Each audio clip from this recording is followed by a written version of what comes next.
Good morning friend, मैं सुप्रिया स्वागत करती हूँ आपका डिकोड एग्जाम में।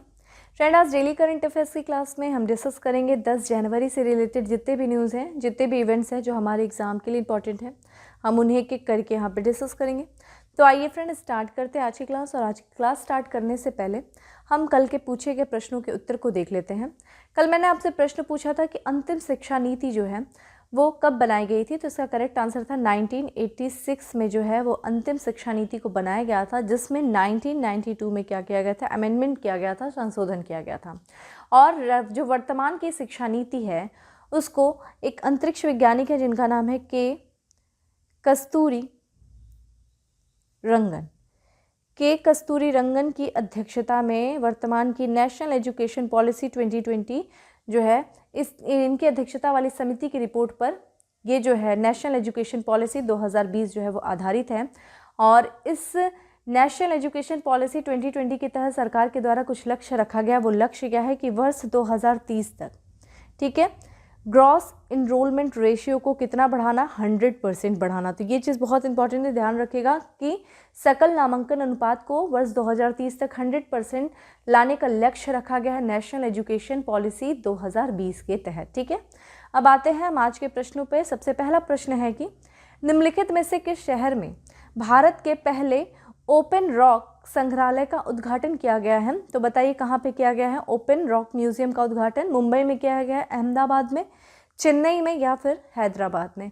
Correct answer is D. ठीक है, तेलंगाना की राजधानी हैदराबाद में ओपन रॉक म्यूजियम का उद्घाटन किया गया है। देखते हैं किसके द्वारा किया गया। आप यहाँ पे तस्वीर देख सकते हैं, देखिए रॉक्स हैं, ये पत्थर हैं जो कि विभिन्न क्षेत्रों से लाई गई और कई हज़ारों लाखों वर्ष पुराने ये पत्थर हैं जिनसे हमें बहुत सारे इतिहास की जानकारी मिलेगी। तो ये किया गया है उद्घाटन केंद्रीय विज्ञान और प्रौद्योगिकी राज्य मंत्री डॉक्टर जितेंद्र सिंह के द्वारा किया गया है, हैदराबाद में किया गया। और भारत की ये पहला अद्वितीय रॉक संग्रहालय है, ठीक है, जिसका उद्घाटन हैदराबाद में किया गया है। इसका उद्घाटन किया गया है कहाँ पे? तो इस संग्रहालय का उद्घाटन CSIR national geophysical research institute में किया गया है। और ये जो संग्रहालय है वो देश के प्राचीन इतिहास और विरासत में गहराई की एक कहानी को दर्शाता है। ठीक है, चूँकि ये रॉक्स बहुत पुराने हैं तो इनके अध्ययन से हमें बहुत सारे अपने अतीत में जाकर के जो है कि किस तरीके का पृथ्वी का अतीत रहा होगा, किस तरह से क्या था, बहुत सारी हमें जानकारी मिलेगी। और इसी के साथ साथ बहुत से ऐसे जो हैं लोग हैं जो इस चीज़ से जो है परिचित नहीं हैं, बहुत सारे तथ्यों से, तो उनको जो है विभिन्न जो है तथ्यों से उनको शिक्षित किया जाएगा, उन्हें सूचित करने जो किया जाएगा, यही उद्देश्य है इसको स्थापित करने का इस ओपन रॉक म्यूजियम का।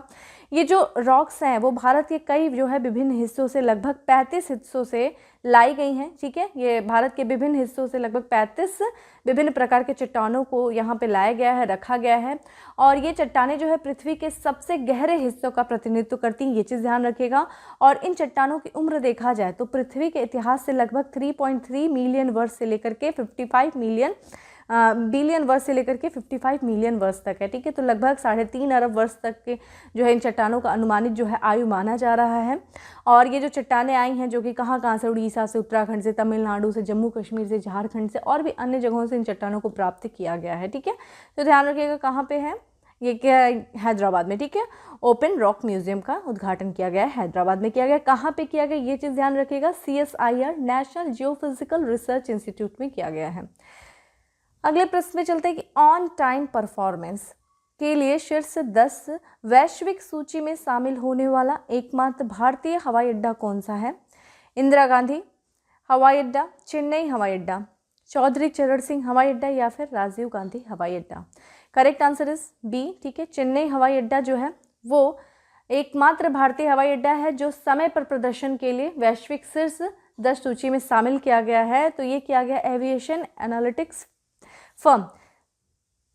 फर्म सीरियम के अनुसार देखा जाए भारत का चेन्नई हवाई अड्डा वर्ष 2021 में ऑन टाइम प्रदर्शन के लिए शीर्ष 10 वैश्विक सूची में शामिल होने वाला एकमात्र हवाई अड्डा है। ठीक है, चेन्नई हवाई अड्डा की बात करें तो सीरियम के द्वारा वैश्विक स्तर पर विश्लेषण किए गए 70 मार्गों के लिए समय का प्रस्थान देखा जाए, समय पर प्रस्थान 80.32 था। ठीक है, तो इस जो है सीरियम के द्वारा जो वैश्विक स्तर पे इसने 10 मार्गों का विश्लेषण किया और उसमें जो है डिपार्चर टाइमिंग जो रही है चेन्नई एयरपोर्ट के वो रही है 80.32% रही है।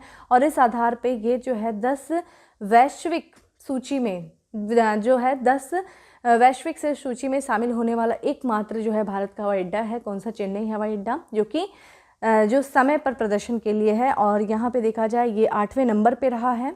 और अगर हम शीर्ष 3 हवाई अड्डों में देखें तो संयुक्त राज्य अमेरिका का हवाई अड्डा है मियामी हवाई अड्डा पहले स्थान पे, जापान का फुकुओका हवाई अड्डा और हानेडो हवाई अड्डा। ठीक है, ये शीर्ष 3 जो रहे हवाई अड्डा जिनका समय पर जो है प्रदर्शन काफ़ी अच्छा रहा है। तो ये था चेन्नई हवाई अड्डे के बारे में, देख लीजिएगा। अब आते हैं अगले प्रश्न पे कि हाल ही में किस देश के द्वारा कानून बनाकर बाल विवाह पर पाबंदी लगा दी गई है? इंडोनेशिया, चीन, फिलीपींस या फिर Japan.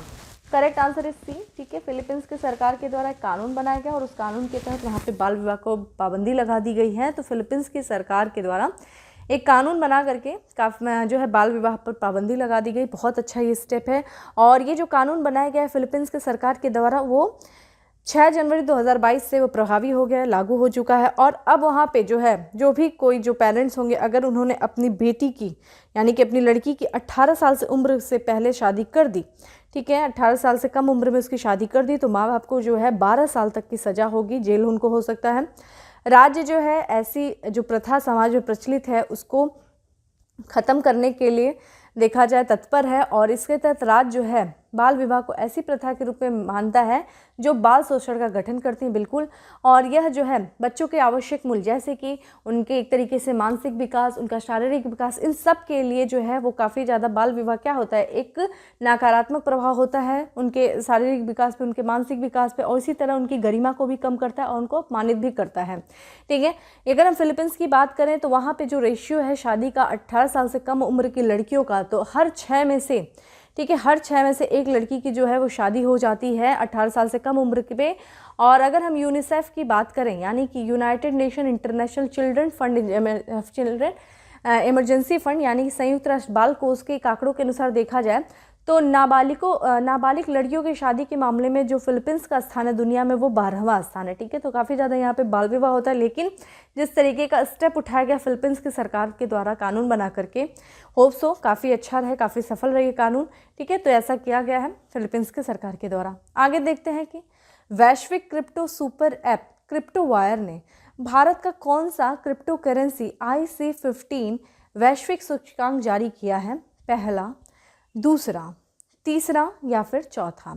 Correct answer is a है, पहला जो है जारी किया है सूचकांक यहाँ पे। तो वैश्विक क्रिप्टो सुपर ऐप क्रिप्टोवायर ने हाल ही में भारत का पहला क्रिप्टो करेंसी IC15 वैश्विक सूचकांक जारी किया है जो बाजार पूंजीकरण द्वारा एक नियम आधारित व्यापक बाजार सूचकांक है। ठीक है, यह IC15 विश्व के प्रमुख क्रिप्टो एक्सचेंजों पर सूचीबद्ध शीर्ष 15 व्यापक रूप से कारोबार वाली तरल क्रिप्टो करेंसी का प्रदर्शन को ट्रैक और मापता है। मेनली हमें ये जानना है कि ये जो वैश्विक क्रिप्टो सुपर ऐप क्रिप्टोवायर है उसने भारत का जो क्रिप्टो करेंसी IC15 वैश्विक सूचकांक जारी किया है, भारत का कौन सा है? भारत का पहला है। ठीक है, अगला है तीसरे राष्ट्रीय जल पुरस्कार में सर्वश्रेष्ठ राज्य श्रेणी पुरस्कार में जिस राज्य को प्रथम पुरस्कार प्राप्त हुआ है, गुजरात, उत्तर प्रदेश,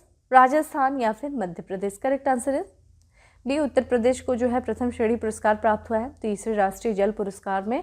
तो यहाँ पे देखा जाए ये जो पुरस्कार जो दिया घोषणा की गई 7 जनवरी 2022 को की गई है, किसके द्वारा? केंद्रीय जल शक्ति मंत्री जो है गजेंद्र सिंह शेखावत के द्वारा किया गया है। तीसरे राष्ट्रीय जल पुरस्कार, थर्ड नेशनल वाटर अवार्ड 2020 की घोषणा की गई है। ठीक है, और इस पुरस्कार के तहत देखा जाए जो सर्वश्रेष्ठ राज्य श्रेणी में उत्तर प्रदेश को प्रथम पुरस्कार मिला है। वहीं अगर हम दूसरे स्थान पे बात करें तो राजस्थान दूसरा जो है दूसरे स्थान पर रहा है, दूसरा।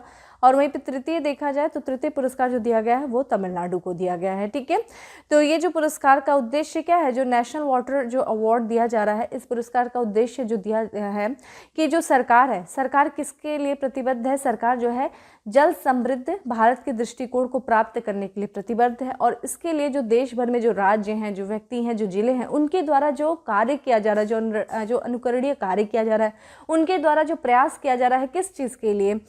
जो है जल समृद्धि के लिए, भारत को जल समृद्ध देश बनाने के लिए जो प्रयास किया जा रहा है, उन प्रयासों को मान्यता देने के लिए, उन प्रयासों को प्रोत्साहित करने के लिए जो है केंद्रीय जल शक्ति मंत्रालय के द्वारा ये पुरस्कार दिया जाता है, जिसकी शुरुआत देखिए 2018 से की गई और ये तीसरा पुरस्कार था, ये 2020 का था। और इसमें अगर उत्तरी जोन में देखा जाए, जिले के आधार पर देखा जाए, तो सर्वश्रेष्ठ जिले का जो प्रथम पुरस्कार प्राप्त किया वो भी उत्तर प्रदेश का जिला है, जो कि मुजफ्फरनगर है। और इसमें देखा जाए सर्वश्रेष्ठ शहरी स्थानीय निकायों का जो प्रथम पुरस्कार प्राप्त किया वो क्या है, वापी शहरी स्थानीय निकाय कहाँ का है, गुजरात का है।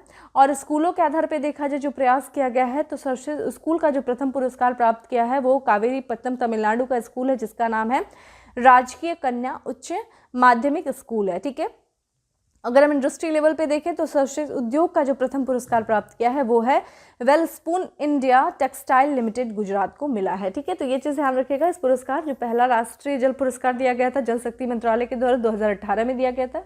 जो प्रयास किया जा रहा है जल समृद्ध भारत के लिए जो कार्य किया जा रहा है उनको मान्यता, उनको प्रोत्साहित करने के उद्देश्य से सरकार के द्वारा अवार्ड दिया जाता है। ठीक है, अब आगे बढ़ते हैं और अगले प्रश्न पे चलते हैं। और हमारा अगला प्रश्न है कि निम्नलिखित में से कितने देशों ने भारत सहित सी ड्रैगन 22 अभ्यास में भाग लिया है?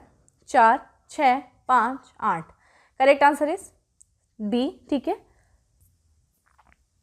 इसमें देखते हैं तो भारत और अमेरिका पश्चिमी प्रांत में गुआम के एंडरसन वायुसेना में बहुराष्ट्रीय पनडुब्बी रोधी युद्ध अभ्यास, जिसका नाम है सी ड्रैगन 2022 के लिए भागीदारी देशों के साथ शामिल हुआ है। ठीक है, और ये भागीदार देश कौन होंगे? ऑस्ट्रेलिया, कनाडा, जापान, दक्षिण कोरिया। और इसी तरह कुल कितने देश हो गए? तो 6 देश हो गए। तो सी ड्रैगन जो अभ्यास किया जा रहा है बस 2022 का कहाँ पे किया जा रहा है? गुआम के एंडरसन वायुसेना यहाँ पे पश्चिमी प्रशांत सागर में। तो ये क्या इसमें देखा जाए तो Bharat, America, Australia, Canada, Japan, दक्षिण कोरिया शामिल हैं। सी ड्रैगन जो है एक बहुराष्ट्रीय अभ्यास है जो किस देश के नेतृत्व में किया जाता है? अमेरिका के नेतृत्व में किया जाता है। और ये देखा जाए इंडो पैसिफिक क्षेत्र में पारंपरिक और गैर पारंपरिक समुद्री सुरक्षा चुनौतियों के जवाब में एक साथ संचालित करने के लिए पनडुब्बी रोधी युद्ध रणनीति का अभ्यास और चर्चा के लिए तैयार किया गया है। ठीक है, ये चीज़ ध्यान रखिएगा। किसके नेतृत्व में? अमेरिका के नेतृत्व में।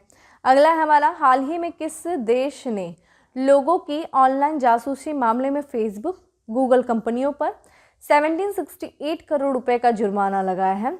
चीन, फ्रांस, इजराइल या फिर रूस? करेक्ट आंसर इज बी है, रूस ने किया है भाई, और फ्रांस ने किया, माफ़ करिएगा। इसका करेक्ट आंसर जो है वो है फ्रांस है। ठीक है, फ्रांस ने जुर्माना लगाया है किस पे? फेसबुक पे और गूगल पे। ठीक है, तो यहाँ पे देखिए भाई फ्रांस ने ऐसा जो है आरोप लगाया किस पे? गूगल और फेसबुक के, कि ये वहाँ के लोगों पे, ये जो दिग्गज टेक कंपनियाँ हैं ये वहाँ के लोगों की जासूसी कर रही हैं। और इस जासूसी के लिए इन दोनों कंपनियों पे देखा जाए तो यहाँ पे देखिए पैसे का फ़र्क है। जुर्माना कहीं कहीं पे 1747 लिखा है, कहीं कहीं पे 16 जो है 78 लिखा है।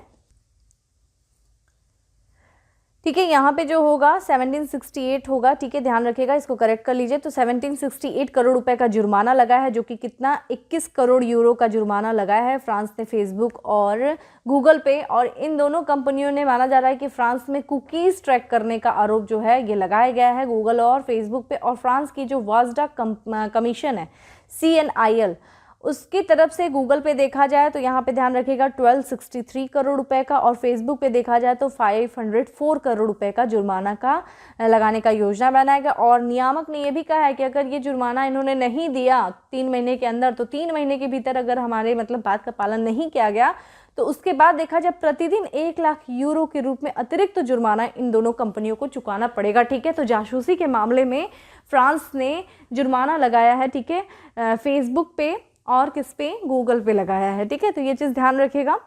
आगे बढ़ते हैं और नेक्स्ट पे चलते हैं कि हाल ही में चर्चा में रहा प्लान बी क्या है? हाथियों को रेल पटरियों से दूर रखने वाली योजना, मधुमक्खी पालन योजना, कृषि के विस्तार की योजना, मछली पालन योजना। करेक्ट आंसर इज ए है। ठीक है, जैसा कि आप यहाँ पे तस्वीर भी देख रहे हैं, यहाँ पे देखिए हाथी जो है जब रेलवे ट्रैक को पार करती है, रेल पटरियों को पार करती है, तो कई बार ट्रेनों की वजह से इनकी मृत्यु हो जाती है। तो इस घटना को रोकने के लिए एक प्लान चलाया गया, प्लान बी। ठीक है, ये चीज़ ध्यान रखिएगा, प्लान बी मधुमक्खी। तो प्लान बी जो है किसके द्वारा चलाया गया था? ये उत्तरी सीमांत रेलवे के द्वारा लॉन्च किया गया था। और इसका उद्देश्य क्या था? हाथियों को रेल पटरियों से दूर रखने के लिए। ये प्लान बी काफ़ी सक्सेस रहा और इस प्लान बी को जो है सक्सेस होने की खुशी में जो है उत्तरी सीमांत रेलवे को सम्मानित किया गया है भारतीय रेलवे ने। तो भारतीय रेलवे से सर्वश्रेष्ठ नवाचार पुरस्कार बेस्ट इनोवेशन अवार्ड जीता है किसने, इस योजना ने, किसने, उत्तरी सीमांत रेलवे ने इस योजना के लिए जो है सर्वश्रेष्ठ नवाचार पुरस्कार जीता है। ठीक है, इस योजना के तहत देखिए क्या किया जाएगा, एक उपकरण लगाया जाएगा, रेल की पटरियों पे लगाया जाता है, स्थापित किया जाता है और इस उपकरण से ना मधुमक्खियों के झुंड की भिनभिनाहट की आवाज़ जो है वो पैदा होती है और ये जो आवाज़ होती है वो जो है 600 मीटर की दूरी से ही जो है ये हाथी सुन लेते हैं। और जैसा कि आप जानते हैं हाथी जो है ना वो मधुमक्खियों से बहुत चिढ़ते हैं, उनको डर लगता है कि मधुमक्खी कहीं इनके सूंड के अंदर घुस गई और काफ़ी तंग कर देती है, जिसकी वजह से मधुमक्खियों की आवाज़ से ही दूर भाग जाते हैं। एक ऐसा ही देखिए असम में भी चलाया गया था, हमने चर्चा किया था रिहैब करके, और भी कई जगहों पर चलाया गया, जैसे कि गाँव के पेड़ के पास जो, जैसा कि आप जान रहे हैं कि मैन एंड एनिमल कॉन्फ्लिक्ट बढ़ रहा है और हाथी जो है मानव बस्ती की तरफ बढ़ रहे हैं काफ़ी ज़्यादा, जिसकी वजह से मानव और हाथियों का भी संघर्ष होता है कई बार, जैसे बहुत से मानव लोगों की भी यहाँ पे मृत्यु हुई है। तो इन सब को रोकने के लिए कई जो है हर कोई अपने अपने स्तर पर प्रयास करे, तो उसमें मधुमक्खी जो है ना, मधुमक्खी के बेड़े लगाए जाते हैं। यहाँ पे देखिए मधुमक्खी का एक आवाज़ का इंस्ट्रूमेंट लगाया गया रेल की पटरियों पर और वो आवाज़ भिनभिनाहट की आवाज़ निकालते हैं और जो है हाथी जो है पटरी से दूर चले जाते हैं, जिससे कि क्या होता है भिनभिनाहट की आवाज़ के कारण जो हाथी जो है ट्रैक से दूर हो जाते हैं और ट्रैक पर आने से कारण जो उनकी मृत्यु हो जाती थी उनकी मौतों को नियंत्रित करने में काफ़ी ज़्यादा सफल रहा है। ठीक है, यही था। आगे बढ़ते हैं, नेक्स्ट है कि खुंटकट्टी कानून किस राज्य में प्रचलित है, गुजरात, केरल, असम, झारखंड। तो ये करेक्ट आंसर है डी, झारखंड में प्रचलित है। ठीक है, खुंटकट्टी कानून, और ये अभी चर्चा में रहा है जिस कारण से यहाँ पे प्रश्न पूछा गया है। तो देखिए हाल ही में एक झारखंड का जिला है सिमडेगा के बेसरा जारा बाजार टांड में एक ग्रामीणों ने क्या किया, एक व्यक्ति की खूब पिटाई की और पुलिस के मौजूदगी में उस व्यक्ति को जिंदा जला दिया गया। ठीक है, जैसा कि आरोप था, कथित तौर पे ये जो व्यक्ति था वो ऐसा माना जा रहा था कि वो पेड़ों का जो है अवैध रूप से उसको काटता था और चोरी करता था और बाजार में उसको ले जाकर के बेच देता था, जो कि खुंटकट्टी कानून का उल्लंघन माना जाता था। ठीक है, तो चूंकि ग्रामीणों के अनुसार ये बताया गया कि इस व्यक्ति को ग्राम सभा की बैठक के दौरान ये जो व्यक्ति है उसको कम से कम 2 बार चेतावनी भी दी गई थी कि वो पेड़ों को ना काटे, पेड़ों को काटने से उनको मना किया गया, पेड़ों की जो है अवैध रूप से वो बेच रहा है, काट रहा है, उसको चेतावनी दिया गया कि ऐसा ना करें, लेकिन वो व्यक्ति नहीं माना और पेड़ों को काटने से रोकने के लिए जब कहा गया तो उनकी चेतावनी को उसने नहीं सुना और फिर क्या किया, ग्रामीणों ने अपना ही एक फैसला सुना दिया, ग्रामीणों ने ही उसको सबक सिखाने के लिए उसको पीट दिया, उसको मार दिया, उसको जिंदा जला दिया। एक कहा जाता है जो लकड़ियों को काटता था उसी लकड़ियों की गांठ पे उसको जिंदा जला दिया गया, उसके घर से घसीट करके। तो एक तरीके से मॉब लिंचिंग का भी मामला हो सकता है। बहुत आलोचना चल रही है झारखंड सरकार के भी ऊपर, अभी इस पे देखते क्या होता है। तो ये इसलिए जो है खुंटकट्टी जो है प्रणाली आई थी और यहाँ पे देखा जाए ये प्रणाली क्या है, खुंटकट्टी प्रणाली के बारे में अगर बात करें तो ये आदिवासी लोगों के द्वारा भूमि का संयुक्त स्वामित्व। ठीक है, संयुक्त, किसी इंडिविजुअल की नहीं होगी, जितने भी आदिवासी लोग होंगे उस भूमि पर जो है सबका सामूहिक जो है अधिकार होगा।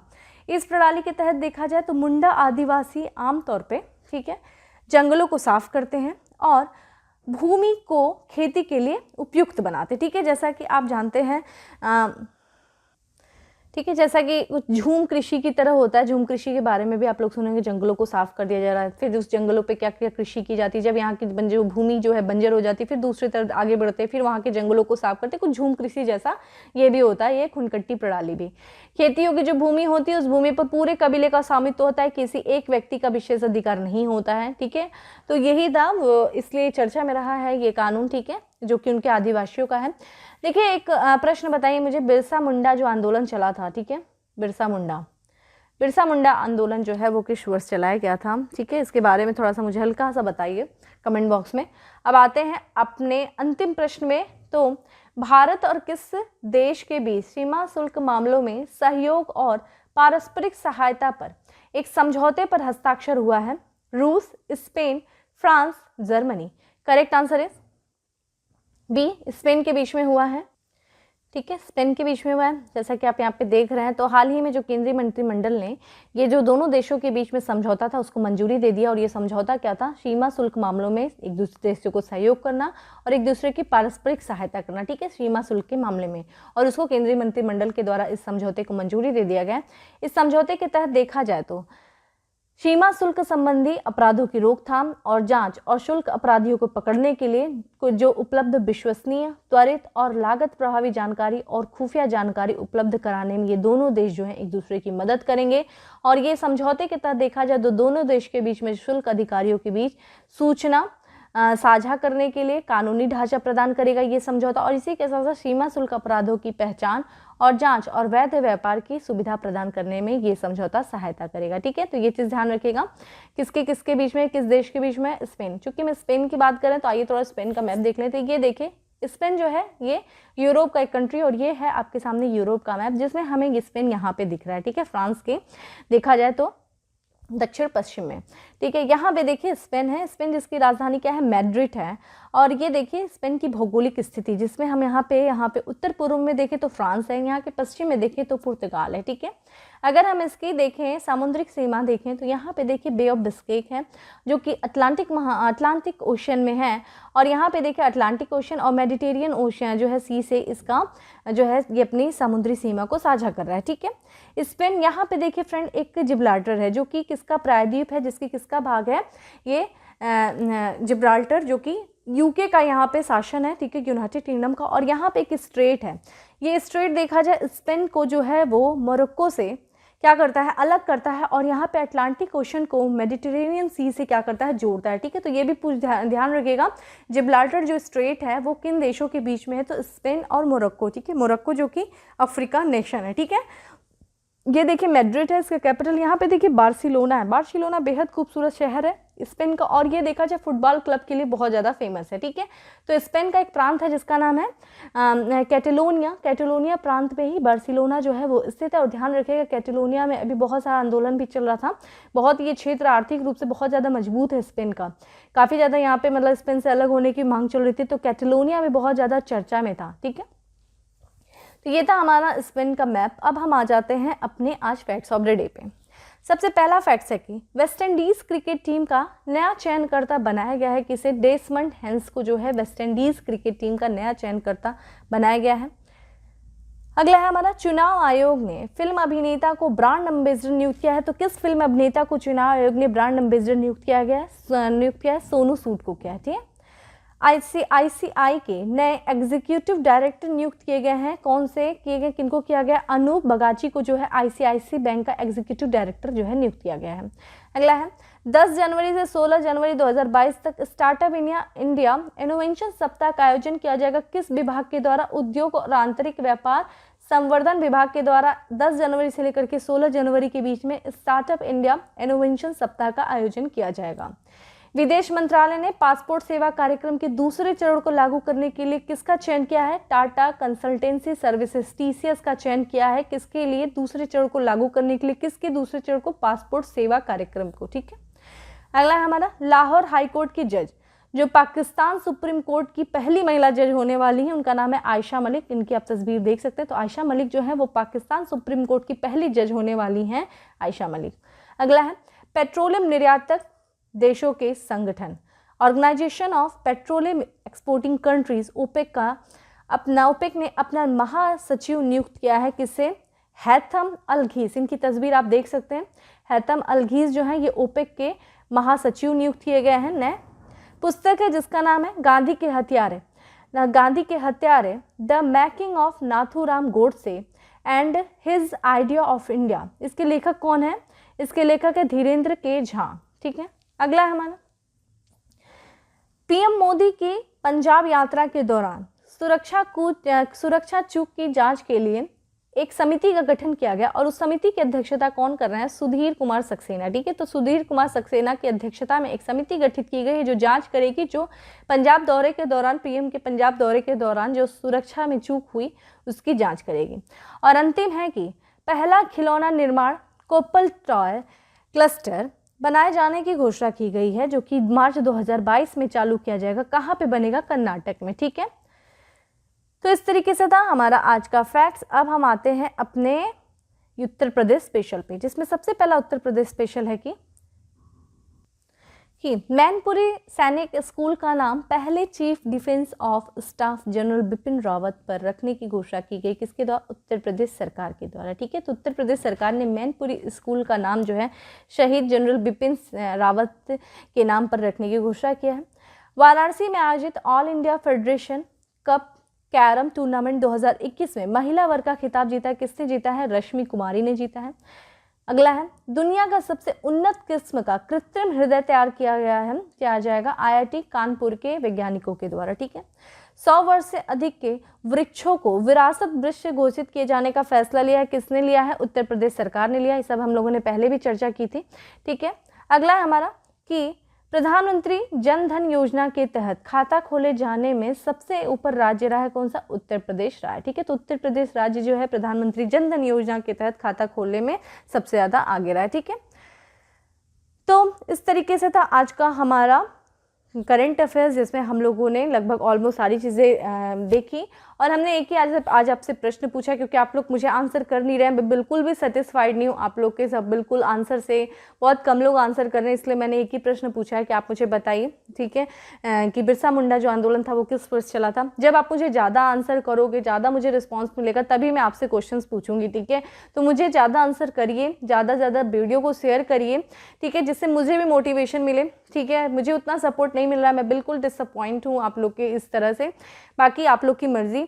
चलिए, सेशन अच्छा लगा हो तो लाइक करना नहीं भूलें, ज़्यादा लोगों को शेयर करें और चैनल पे पहली बार आए तो सब्सक्राइब करना नहीं भूलें। बाकी फिर मिलते हैं आपसे नेक्स्ट सेशन में, तब तक के लिए bye, have a good day, stay safe and stay